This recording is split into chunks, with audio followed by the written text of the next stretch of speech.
Bonjour, je m'appelle Kitri Koustolz, je suis herboriste et aujourd'hui je vous propose une série de 5 mini-vidéos sur des histoires d'arbres ou de faux arbres. Partie 3. Je vais vous présenter l'allée des cicadophytes. Donc ce sont des reliques encore vivantes de l'histoire de la planète, car on trouve des fossiles de ces plantes datant d'il y a 290 millions d'années. Ça veut dire que ces plantes ont servi de nourriture aux dinosaures et nous avons aujourd'hui, au XXIe siècle, encore la chance de pouvoir les contempler. Je vous propose de venir les voir d'un petit peu plus près avec moi.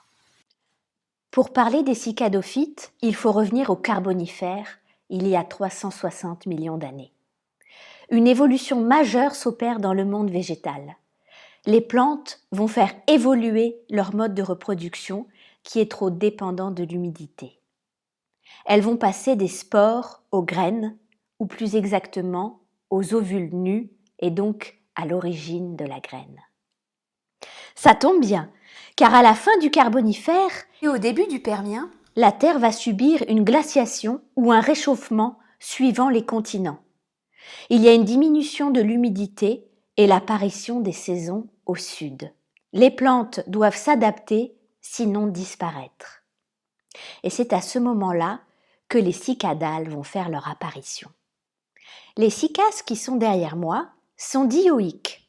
Cela signifie qu'il y a des individus mâles et des individus femelles. Les individus mâles vont produire des strobiles ou cônes de pollen et les individus femelles vont produire des mégasporophiles sur lesquels sont posés des ovules nus. La révolution des spores vers les graines est validée. Je vous remercie pour le visionnage de cette mini-vidéo et vous encourage à me laisser des commentaires, me poser des questions sur l'endroit, les plantes, etc.